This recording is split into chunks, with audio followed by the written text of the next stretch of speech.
All right, week 2 of this Prismatic Draft League season. The Toronto Rockslide had an excellent start to the season last week, but we're going to try to build on that momentum now, and it might be easier said than done, especially as I'm definitely still feeling this team out and really getting a sense of what it can do.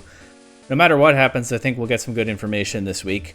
Here are the standings, and I have a feeling that some coaches around the league are going to have some feelings about the way this table is presented right now, and some teams are grouped together.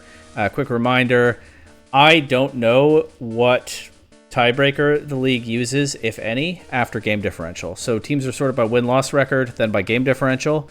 If there's another tiebreaker after that, I have never had to find out. This is my 8th season in this league, obviously the 9th season overall, and I've never yet seen that actually be an issue. So for this standings table, which I make myself, I use alphabetical order as that second tiebreaker, just for display purposes. So we really have 5 teams tied for first place here: the East Coast Esper, Ontario Auguries, Pendragon United, Team Staff United, and Toronto Rockslide, with the Chadots, Bisharps, and Ryan Green Blue right behind, just separated by 1 point of differential. Obviously, all the teams are clumped together at this very early point in the season, and anything still could happen. And we will definitely see a shakeup in that list of undefeated teams. There will be fewer teams undefeated after this week, guaranteed, because while I haven't looked at the rest of the schedule, our opponent this week is none other than Team Staff United. So one of our 2 teams is going 2-0, and the other one 1-1. Big difference for a small sample of games. The matchup is here. Team Staff United, they have a threatening group of Pokemon, and they also have a threatening group of coaches. As this is the team that has 3 different coaches, all of them members of the PDL staff who are individually busy people that I think didn't feel up to carrying a team by themselves this season.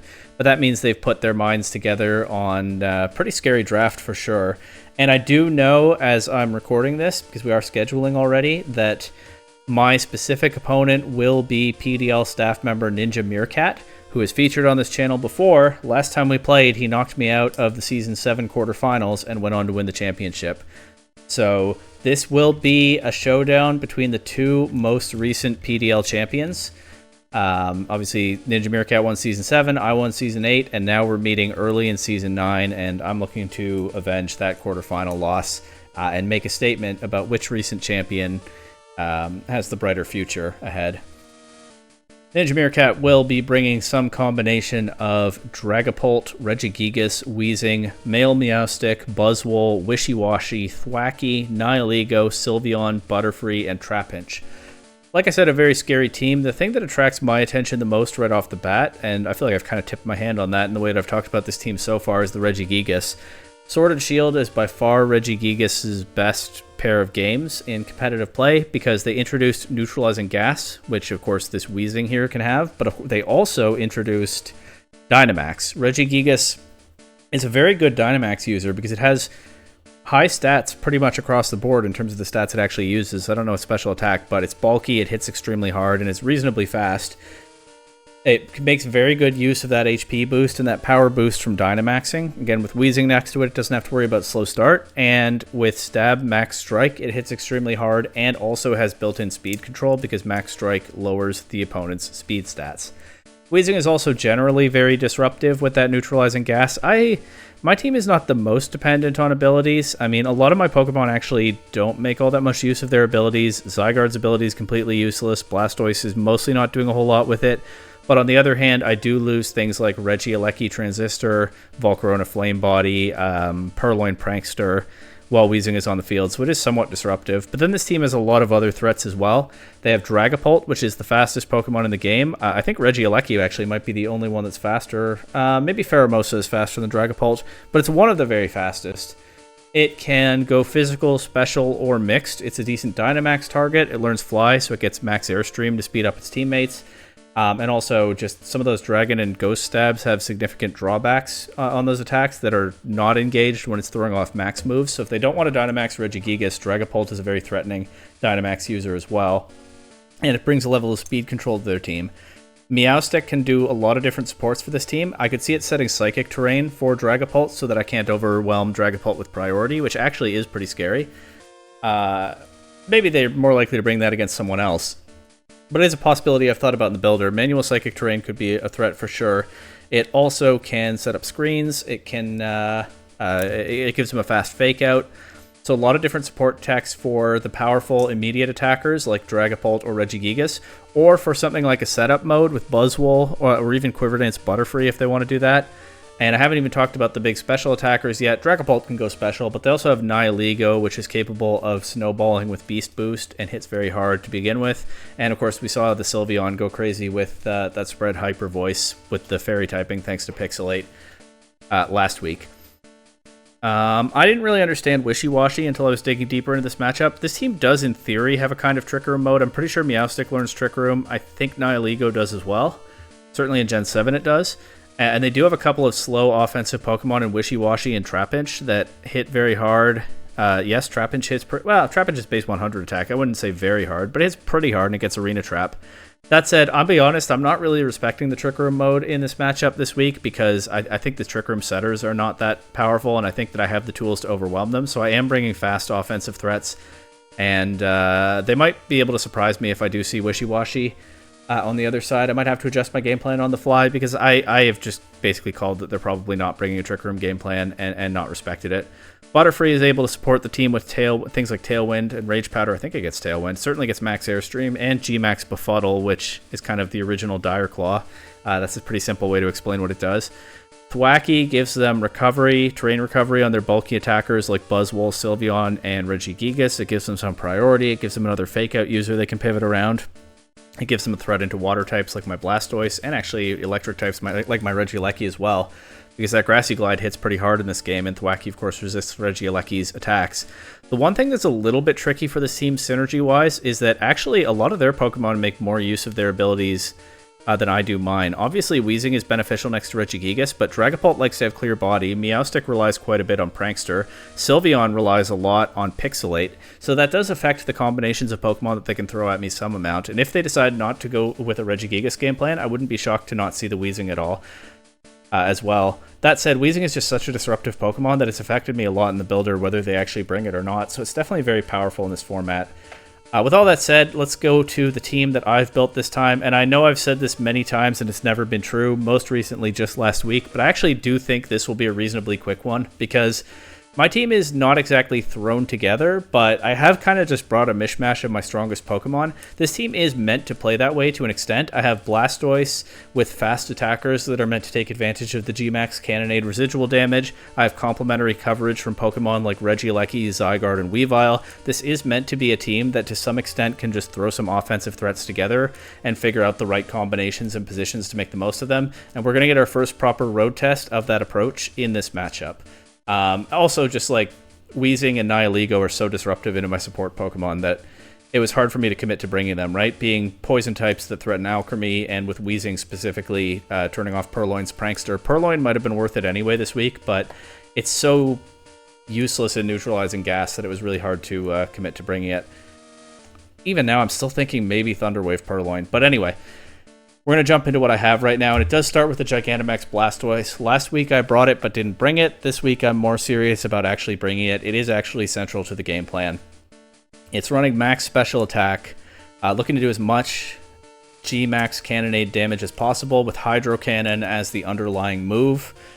I thought about running a Shell Smash set with some kind of support to make it work. I didn't quite believe in that this week. Hopefully that'll come soon because I think it'll be fun, but yeah, we're just going G-Max Cannonade off of Hydro Cannon, looking for big water type damage, looking to Gigantamax, Blastoise probably in every game, although I'm not hard committing to that, and then have its teammates clean up, like I said.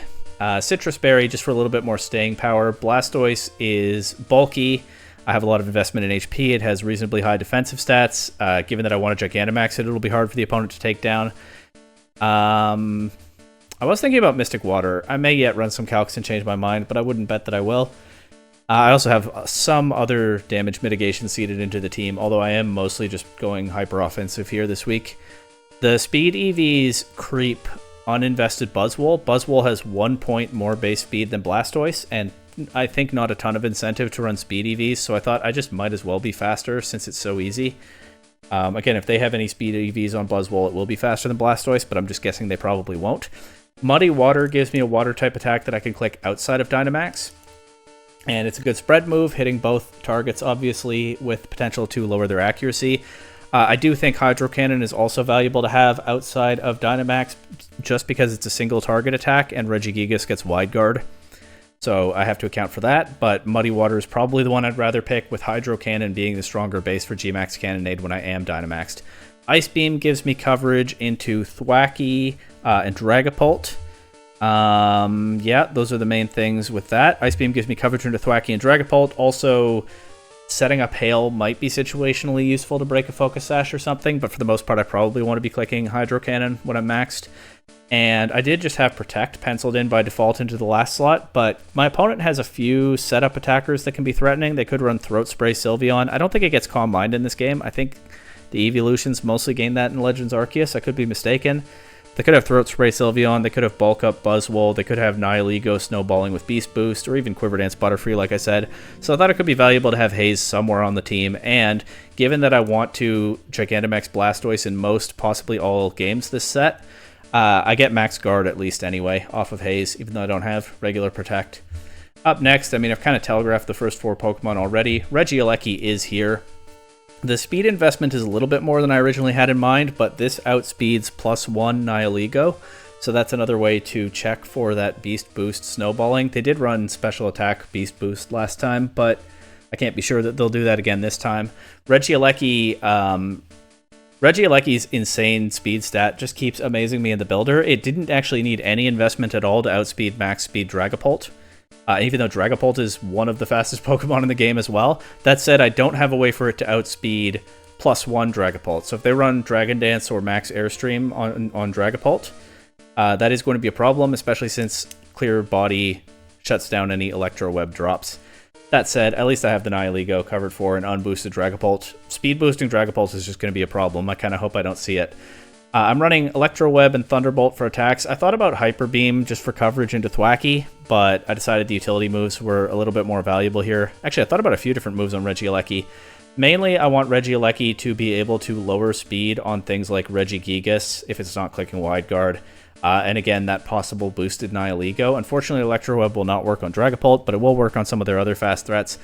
And that way, if they are speed creeping some of my Pokemon, if they're using boosts to get ahead, Regieleki can pull that back, and the next 2 Pokemon can still outspeed and hit things hard. Thunderbolt gives me some solid stab damage. Hyper Beam would be more valuable if I were Dynamaxing Regieleki, and I do think it's the second most likely Pokemon to Dynamax in this set, but Blastoise is by far the most likely. Instead, I've gone with Reflect, just for a little bit more physical damage mitigation in front of Regigigas and possible physical Dragapult. And that can maybe benefit another Pokemon further down in this list. I'm not doing the dual screens thing this time, but I think Reflect is still useful. I did actually also consider Electric Terrain to overwrite Psychic Terrain set by Meowstic, so that I can click priority into Dragapult, but I think that's pretty niche situational idea, and Reflect is a little bit more generally valuable, and then I wanted to have Protect because it's good. Up next, we have Zygarde with the Choice Band once again. I feel like I'm going to be bringing Choice Band Zygarde often this season, but I don't know. It definitely has other sets that I can try, right? Like, I could have put Haze onto this, or I could try Coil or Dragon Dance some week. I don't think it's going to be Choice Band every single week, but Choice Band 1000 Arrows is just so appealing that I haven't yet wanted to not use it. I'll explain the speed investment in a moment. Actually... No, I'm going to come back to the speed investment, but yeah, the other thing with Zygarde is that I had 4 attacks I wanted to bring on it, so kind of might as well bring a choice item at that point. And again, I want that 1000 arrows to hit about as hard as it can. I have high horsepower for a strong single target stab attack, again, in front of possible Wide Guard Regigigas, although I'd always rather click 1000 arrows if I get the chance. Scale Shot is specifically meant to threaten Dragapult. Zygarde is slower than Dragapult to start, but if Dragapult is not boosting its speed and I'm able to get off a Scale Shot, then I can get faster and hit it with another one later. There's no loaded dice in this game, but it's still one of the better damage threats I have into that Pokemon, I think. And then Breaking Swipe is another way to mitigate physical damage in front of something like Regigigas or Bulk Up Buzzwole, though again, unfortunately, it doesn't work on Dragapult as long as they have Clear Body active. I guess if they have Weezing next to Dragapult, then I can Breaking Swipe it. And then we have Weavile again. These are most likely the 4 Pokemon I bring at least to Game 1, looking to create openings with G-Max Cannonade for my fast attackers to blast through. Weavile is running the Focus Sash to make it that little bit harder to remove, because it's certainly not a bulky Pokemon. Might as well give it a second chance to attack or something like that. Ice Shard, Triple Axle, and Throat Chop. I figure the stab coverage is enough, and Ice Shard is that priority that I keep alluding to that I want to be able to threaten into Dragapult. Otherwise, Triple Axle and Throat Chop just hit most of their team pretty hard between them. I think there is something that's not covered by this. What is it? Actually, I think I'm just thinking of Wheezing because it's physically bulky. It probably just takes hits from Weavile well, but both of Weavile's stabs are neutral into it. I don't believe Weavile gets knockoff in this game. I did check that, so Throat Chop it is. Triple Axle will rely a little bit on luck, and again, I do think the Ice Shard is valuable for the Dragapult threat specifically, and this is 2 out of 2 weeks that I caught an error in my paste because I was making these images. Weavile had pressure because I had just forgotten to think about its ability at all. But of course, with Pickpocket, I can be knocked down to the Focus Sash, consume that item, and then potentially steal an item from a Pokemon as Weavile is knocked out. So, you know, maybe taking a Life Orb away from Regigigas or Dragapult or something is valuable. It's probably not that useful, but it's probably more useful than Pressure. These are, again, the 4 Pokemon that I most likely am bringing to Game 1. That said, I do have a matchup piece coming up next, and it's Volcarona. I was indexing pretty hard onto how to beat the Regigigas in particular, and I figured that I needed to make sure I also had decent answers to like Sylveon Hyper Voice spam, maybe some Butterfree game plans.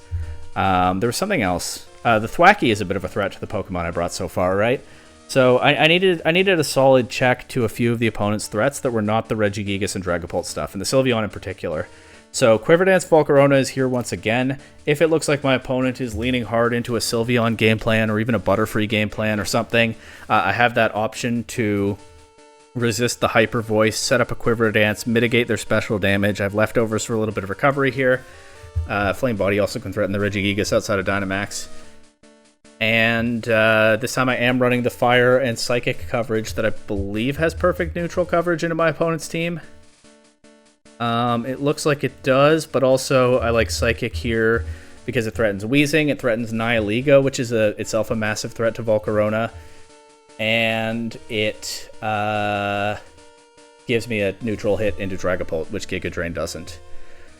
Yeah, leftovers for a little bit of recovery in front of Sylveon. I'm not really sure it's worth it. Maybe I should just go back to the Charty Berry, but I don't think there's likely to be much of a surprise Rock-type attack. Actually, there could be Rock Tomb Thwackey. Maybe I will change it to a Charty Berry.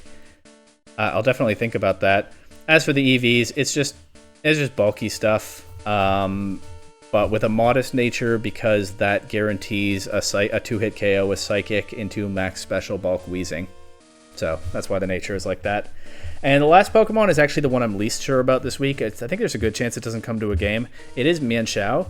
I had a lot of trouble narrowing down Mienshao's moveset this week. I could easily have filled out 8 move slots on this Pokemon. I knew that I wanted a faster Fake Out than Meowstic, and Mienshao delivers on that by just 1 point of base speed. That's why I'm running max speed here. But then from there, I wanted Brick Break to be able to clear screens set by Meowstic, give me more damage into bulky Pokemon like Regigigas and Buzzwole. And then I wanted Close Combat so Mienshao could do more damage, but I wanted Knockoff so that it wouldn't just hard... Oh, and I had U-Turn penciled in to pivot, but then I wanted Knockoff so that it wouldn't just hard lose to Dragapult, but then I wanted Poison Jab so that it wouldn't just hard lose to Sylveon, and I've ended up with this kind of mishmash of a set. Fake Out, Brick Break, Knockoff, Poison Jab. Again, there were a lot of different moves I considered. These are the 4 I've landed on with an Assault Vest, because honestly, why not with 4 different attacking moves, but no room for a choice item because one of them is Fake Out. I might be pulling this Pokemon in too many different directions. I'm not really sure it's going to be valuable. But at the same time, I'm not really sure what I sub in, because again, Alchemy is under a lot of pressure in this matchup. Purloin is just actively bad in neutralizing gas. Nobody else is really speaking to me, and in the end, I can only bring 4 Pokemon to a game. Sometimes it happens that the 6th one is a little bit awkwardly tacked on. Maybe it's useful in some really situational matchup, in this case probably like Meowstic screen stuff. But most likely the top 4 Pokemon on this list are what I'm bringing. This is finally, though, where I explained my speed stats. So Mienshao, like I said, is running max speed so that it has a faster Fake Out than Meowstic. And then Mianshao is also faster than Nihilego. Not +1 Nihilego, only Regieleki can do that. But unboosted Nihilego, maybe Nihilego that just took an Electro Web to offset a Beast Boost. Mianshao, Weavile, and Zygarde are all faster than that, while EV to not speed tie with each other. So Zygarde is 1 point faster than Mianshao, and Weavile is 1 point faster than Zygarde. And I did it that way because Mianshao is at its max speed, and then just, Zygarde has the next base speed up, so it required relatively little investment to outspeed Weavile. Weavile is a little bit faster than Zygarde. That's the explanation of all of those speed stats. Faster than Meowstic, all faster than Nihilego. Regieleki faster than +1 Nihilego, uniquely. I'm going to think about a Charty Berry on Volcarona, because you know what? I'm starting to scare myself. But I don't know. Nihilego is the only big rock-type attacker, and then there could be like Rock Tomb Thwackey, and I can scout for that. I'll think about it. In any case, I think Game 1 is probably Blastoise, Regieleki, Zygarde, Weavile. Not necessarily in that order, unless I see a team that looks like it really wants to commit to the Sylveon offense, and then Volcarona is my matchup piece for that. I don't know about this Mianshao, but I still think Thunderwave Purloin might even be better here, but I don't know. If they have a bulky screens game plan, maybe I find myself really liking that Fake Out and that Brick Break, and the immunity to their 2 Fake Out users. In any case, that's the team. Let's go have a historic clash between the 2 most recent champions. Let's go. Alright, time to find out which recent champion is better. Like I said before, I recorded the team breakdown early in the week, and now we're playing late in the week, but I remember some things. Volcarona is not running a Charty Berry. Oh, everyone say hi back to Ninja Meerkat. Volcarona is not running a Charty Berry, so I have to watch out for Stray Rock coverage. There's no Terra in this game, so I think Regigigas is the only threat for that out of these Pokemon. And I ranked my fast guys by base speed, so Weavile is 1 point faster than Zygarde, is 1 point faster than Mianshao. And not that it matters because they didn't bring Nihilego, but all 4 of these are speed creeping Nihilego, with Regieleki being faster than +1 Nihilego. They didn't even bring it. What can you do? We got Weezing and Regigigas, we got Sylveon, we got Wishy-Washy, which I didn't really think was likely. But here it is, Meowstic and Dragapult.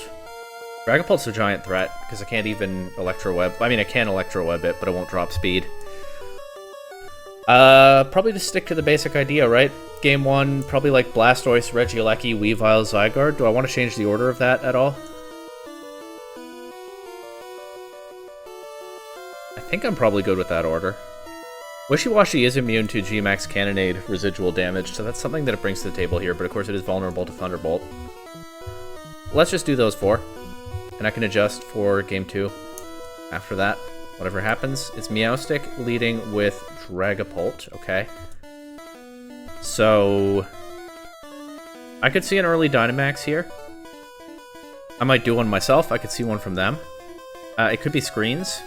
Meowstic with Dragapult. Aleki is not super well positioned.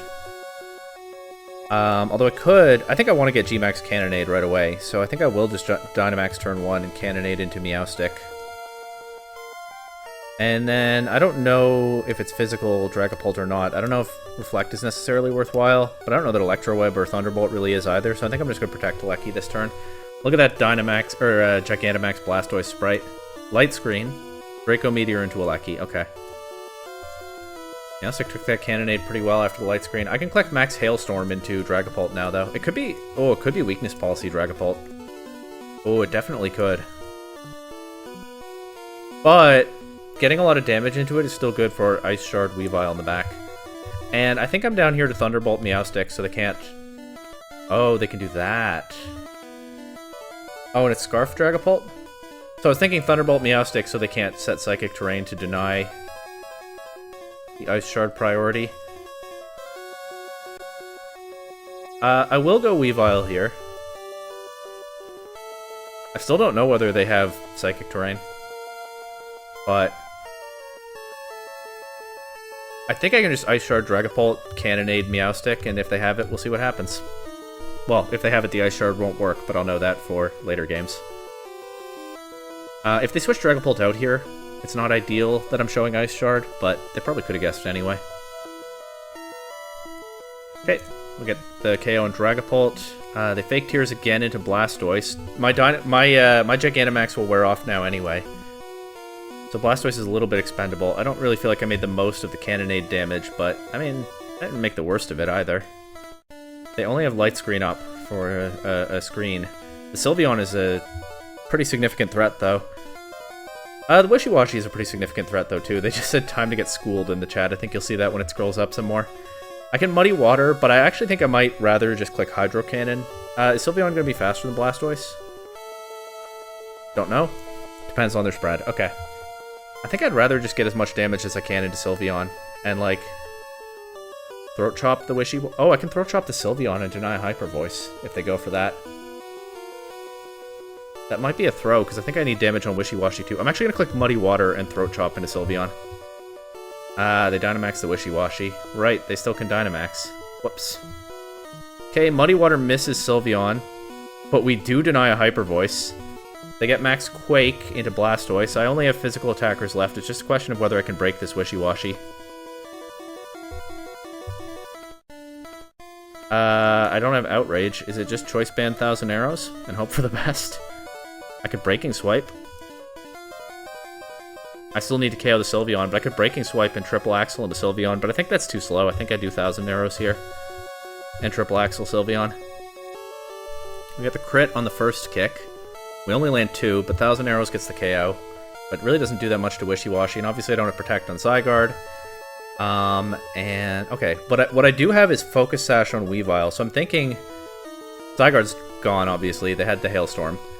Weavile's Sash is still not broken. I don't think I need to Protect here, right? Because it doesn't really do anything, because the max move will still do some damage through Protect, and it'll break the Focus Sash anyway, so it kind of works out to the same thing. I don't know if Wishy-Washy gets Aqua Jet, actually.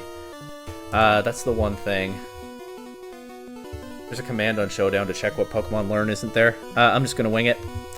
I'm just going to click Throat Chop, get some damage, get knocked down to my Sash, probably. And then another Throat Chop. Okay, no Aqua Jet, but it just survives and they take game 1. Alright, that was a close one, but yeah, it didn't quite go in my favor. I'm not really inclined to change the Pokemon that I bring, I don't think, with the Wishy-Washy being such a menace. They could throw the Regigigas at me this game, but... I mean... Volcarona isn't any better into that. I think I just don't bring Volcarona, for sure, game 2. I could think about Manshao, but I don't really see it. The thing is, if I bring Zygarde, I can't lock against Regigigas. I can't safely lock into 1,000 Arrows because they could run Wide Guard, right? But I can go like Zygarde, Alecki, maybe think about clicking Reflect this time. Blastoise in the back this time. Especially now that I've seen the Fake Tears stuff. I think I'm going to bring the same 4 in that different order. I don't really know what the game plan is, though. Game 1 was pretty close. I don't think I need to overreact to it. But clearly I wasn't quite prepared enough for the Wishy-Washy.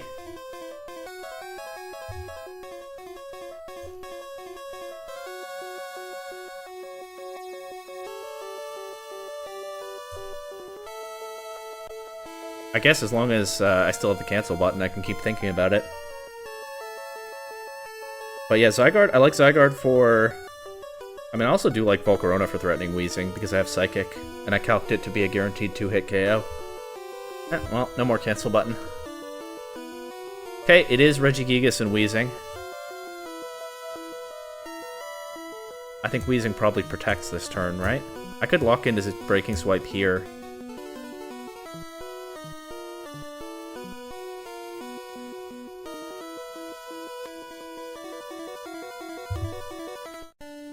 Let's see what happens.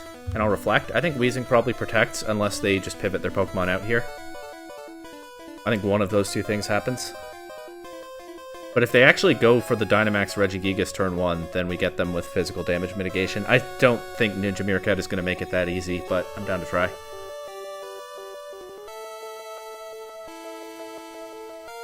Maybe I should have clicked High Horsepower into Weezing. Oh, they could burn... If they don't protect Weezing... Oh, they do just go for the Dynamax. And the Protect on Weezing. So I do get what I was looking for there. Reflect and Breaking Swipe. Max Strike into Alecki still KOs. Okay. Regigigas is so strong. But I can go for Blastoise now.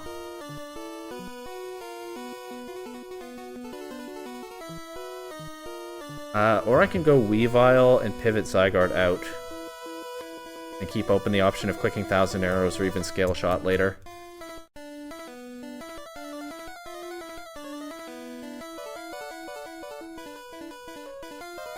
I think I want G-Max Cannonade into that Wheezing, right? Let's stick with the Breaking Swipe for now. G-Max Cannonade into the Wheezing.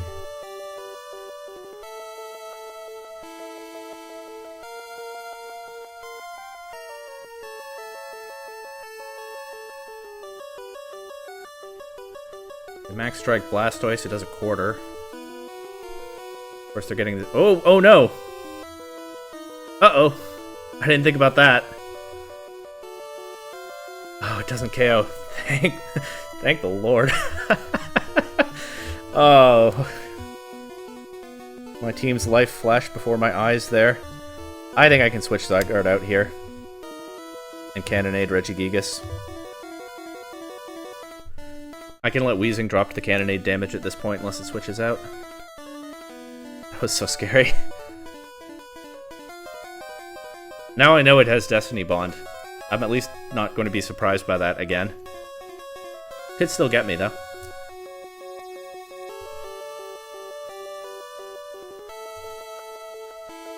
What are they cooking? This is the last turn of their Dynamax.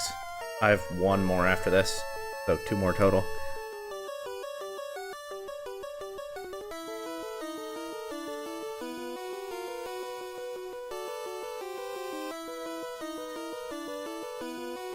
If they go back to the if I get to a game 3 and they go back to the Dragapult Meowstic stuff, I don't know that I have a better mode into that. I mean, I can't set up with Volcarona because Fake Tears outpaces Quiver setup. The Max Strike, losing speed on Weavile isn't great, but if it's Dragapult in the back, I can still click Ice Shard. I also still have the Sash. I do feel like my last turn of Dynamax is going to kind of go to waste here.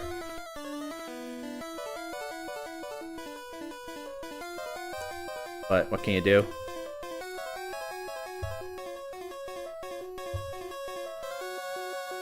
They can't Dynamax anymore. I'm actually going to protect Weavile to preserve the Sash and click my last Cannonade into the Regigigas slot. I could consider clicking Hailstorm to try to catch a switch, but I don't know if they bother with that, and sure enough they don't. They just click Superpower into Weavile. There's the Destiny Bond from Wheezing, but I'm not targeting that because I know about the Destiny Bond now. It'll drop to Cannonade damage. 2 Pokemon down. Sylveon and Dragapult in the back. Still very scary. Super scary. I have the Ice Shard into Dragapult. 116.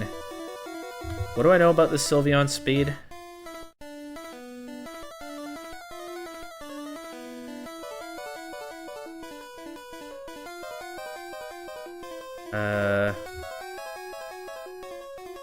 It's slower than Blastoise, so Weavile is still faster than Sylveon. So I can click Triple Axle here, actually.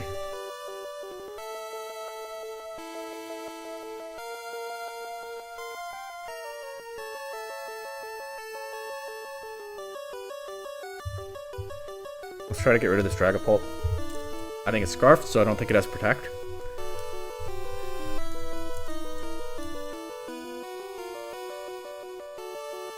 My Blastoise was faster than Sylveon last game, which means minus 1 Weavile is still faster than Sylveon. Scald? I didn't know Dragapult I missed Triple Axle, okay. Guess I could have Throat Chopped. I didn't know Dragapult gets Scald. Okay, I get a Freeze back. Sure. I mean, I can Ice Shard Dragapult now. And just, I'm actually gonna Muddy Water the Sylveon. Actually, I can just click Haze here. Do kind of need damage. Let's click Haze. Dragapult's gone. Ice Shard crit, sure. Okay, they take 2 KOs of Sylveon. I don't think 1,000 Arrows does enough.